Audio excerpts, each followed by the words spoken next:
Bonjour. Au cours des prochaines minutes, nous allons découvrir ensemble une technique qui est très importante, la technique de pose de voix. À cela, nous ajouterons les techniques de respiration, les accents, le rythme, le débit. Débutons avec la pose de voix. Qu'est-ce que la pose de voix et quelle est l'importance de faire la pose de voix tous les jours? Nous vous demandons de prendre 8 minutes tous les matins. Et le matin est très important puisque c'est là que vous pourrez réchauffer vos cordes vocales. La pose de voix pour le communicateur, c'est l'équivalent des vocalises pour le chanteur. Ça permet d'abord de développer ses cordes vocales. Il faut savoir que les cordes vocales sont des muscles. Et donc, si vous développez vos cordes vocales, vous assoyez votre voix. Vous allez, de cette façon, développer les basses fréquences de votre voix. Et pourquoi les basses fréquences? Elles sont associées au confort, au réconfort, elles sont rassurantes, elles sont enveloppantes. Alors, pour un communicateur qui œuvre à la radio notamment, et même pour un conférencier ou pour un professeur, que ce soit à l'université ou au cégep, c'est quand même très important. Le développement de la pose de voix se fait comme suit. Alors, d'abord, ce qui est très important, c'est que vous vous installez sur une chaise, le dos bien à côté sur le dossier de la chaise. Et tout ce que vous faites, c'est vous inspirer profondément par le nez, vous expirez profondément par la bouche. Alors, je vais vous illustrer ce qu'est la pose de voix maintenant. Observez.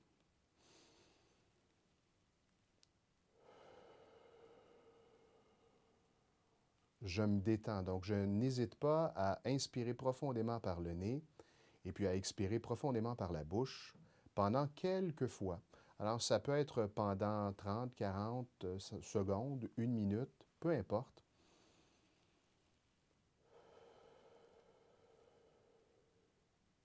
Lorsque je serai détendu, je vais inspirer par le nez, conserver l'air. Je place ma main juste ici pour la sentir vibrer. Ça me permet de savoir si je procède de la bonne façon. Lorsqu'on a la bonne technique, la main vibre au complet. Et la technique de pose de voix nous permet de travailler avec nos poumons. Il faut savoir qu'actuellement, dans notre société, l'un des problèmes que l'on retrouve chez les gens, c'est qu'ils prennent peu de temps pour respirer. On respire avec les lobes supérieurs des poumons. Et la technique de respiration qu'on va découvrir dans les prochaines minutes va vous aider pour être bien à l'aise avec la pose de voix. Ça permet de développer le diaphragme. Alors, on inspire profondément, on expire profondément. Le diaphragme apprend à travailler de façon disciplinée. C'est le muscle qui pousse l'air hors des poumons. Je place ma main ici. Je suis détendu. Hein? J'ai fait ma détente au préalable. Alors maintenant, j'inspire.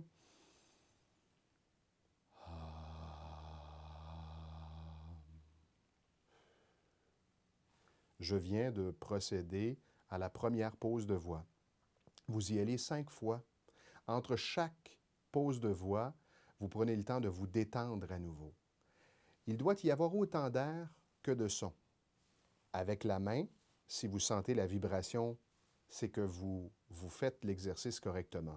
Si la main ne vibre que très peu ou pas du tout, c'est probablement parce que le A est positionné dans la gorge, ce qui pourrait donner ceci. A. On a un A ou la pose de voix maintenant qui est dans la gorge, donc une très mauvaise technique. Ce devrait plutôt être ceci.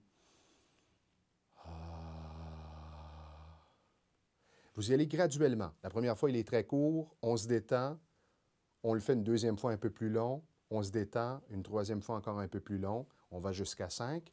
Et au fil des prochaines semaines, vous devriez être en mesure de le faire jusqu'à ce qu'il n'y ait plus d'air dans vos poumons. Important qu'il soit égal et continu, donc d'avoir un bon contrôle sur son diaphragme. Cet exercice va vous permettre de transformer votre voix. Et vous allez entendre une différence au fil des prochaines semaines, des prochains mois et même des prochaines années. Saviez-vous que, et chez l'homme et chez la femme, la voix évolue jusqu'à l'âge de 55 ans? Il est donc possible de bénéficier, avec cette technique, d'une voix qui est beaucoup plus assise, posée, plus basse. Je refais l'exercice maintenant de A à Z. Observez.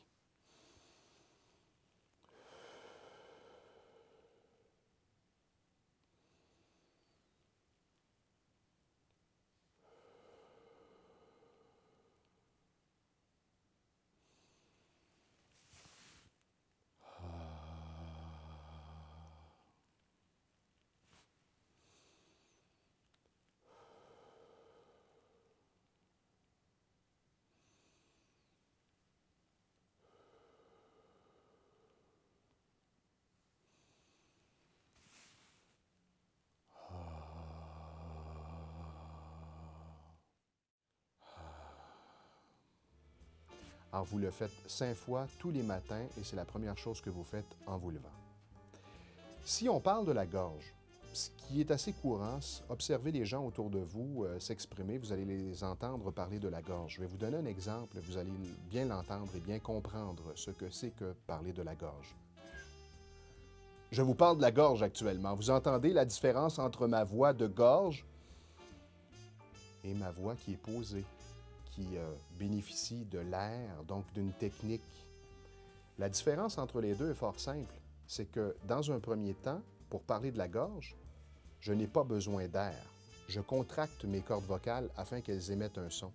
Alors que dans le deuxième exemple, lorsque je maîtrise la technique de pose de voix, je travaille avec l'air. Donc, c'est l'air qui fait vibrer les cordes vocales afin qu'elles émettent un son. D'où l'importance de faire cet exercice tous les matins et à vie. Ça prend 8 minutes au total, incluant la détente profonde. Alors, vous vous demandez sans doute ce que je fais. Et en plus, vêtu de cette façon, avec un veston, chemise propre et pantalon, chez vous à la maison, ça peut être en pyjama, en caleçon, ça n'a pas d'importance. On va voir maintenant la technique de respiration. Alors, je vous suggère de faire cet exercice le soir avant de vous coucher, puisqu'en même temps, c'est un exercice de détente. Vous placez le dictionnaire qui est ici sur le sternum et vous le tenez avec les mains. Important aussi de faire l'exercice couché sur le dos, sur le sol, et non sur un matelas, puisque le dos doit être droit. Et tout ce que je fais pendant 15 minutes, c'est inspirer le plus possible par le nez.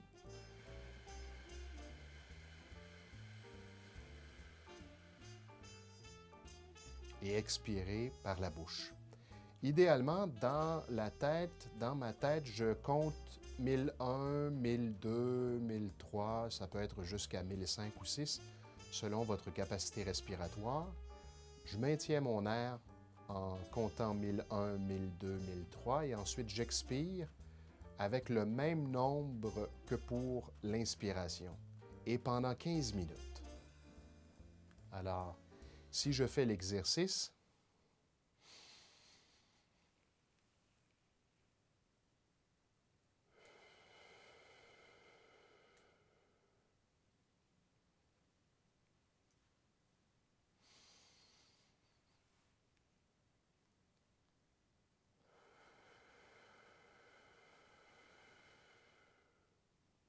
pourquoi le dictionnaire?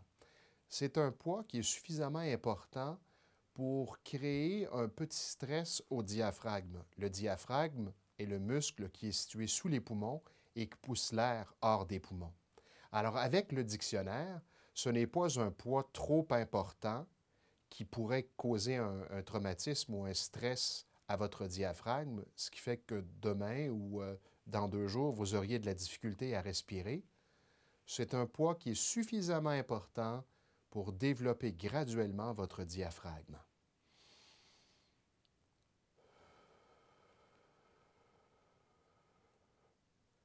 En terminant, il n'est pas rare que les gens s'endorment, surtout les premiers soirs en faisant l'exercice, parce qu'on n'est pas habitué de bien respirer profondément.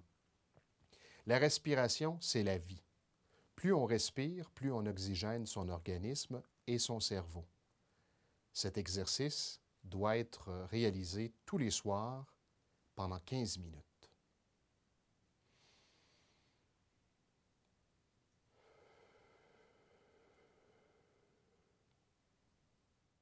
À venir jusqu'à maintenant, nous avons vu la pose de voix et la technique de respiration. Maintenant, à voir les accents toniques, les accents d'insistance, le rythme et le débit. Qu'est-ce qu'un accent tonique? Alors, selon la langue que l'on parle, l'accent tonique est l'endroit dans un mot, la syllabe dans un mot où on doit appuyer. En français, l'accent tonique se positionne généralement sur la finale d'un mot ou d'un groupe de mots. Il n'est pas rare au Québec d'entendre artiste, ministre, comprendre, apprendre, quatre. Donc, on ne fait pas nos accents toniques. On devrait plutôt entendre artiste, ministre, comprendre, entendre, quatre. Ça va pour l'accent tonique? L'accent d'insistance, lui, il faut quand même ne pas en abuser, sinon ça saccade le message. il se positionne sur la première syllabe du mot qu'on veut mettre en relief. Alors, je vais vous illustrer deux exemples. Une phrase sans accent d'insistance et la même phrase avec accent d'insistance. C'est une belle journée aujourd'hui. Maintenant, je vais mettre un accent d'insistance sur BE de belle. C'est une belle journée aujourd'hui. Vous entendez la différence? Donc, on choisit les mots dans un texte, dans un message, les mots qu'on veut faire ressortir du message et on place un accent d'insistance sur la première syllabe de ces mots. Le débit. Dans aucun contexte, en aucune circonstance, on ne devrait parler rapidement. Et ça, c'est une erreur grave que l'on retrouve dans notre société. Au tout début de ce DVD, je vous disais que les gens parlent de la gorge, prennent pas le temps de respirer, et ajoutons à cela comme problématique que les gens parlent vite et ne prennent pas le temps d'articuler. On a une paresse du langage ici au Québec. Alors, regardez les grands orateurs. Actuellement, Barack Obama aux États-Unis. Jamais, jamais un orateur professionnel ou d'expérience ne va parler rapidement. Il prend son temps, il fait des pauses, il utilise le silence, il place ses accents d'insistance et il fait ses accents toniques. Le rythme, en français, il est important d'avoir le même rythme lorsqu'on parle. Si je vous parle rapidement, que je vous raconte une histoire et qu'ensuite je ralentis mon débit, vous allez trouver que c'est fatigant de m'écouter. Alors, je devrais toujours avoir le même rythme, un peu comme une musique, la mesure dans une musique.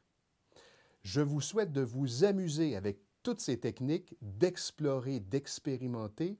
Au début, ça peut sembler difficile, mais vous allez rapidement prendre plaisir à mettre en application toutes ces techniques. Bonne communication.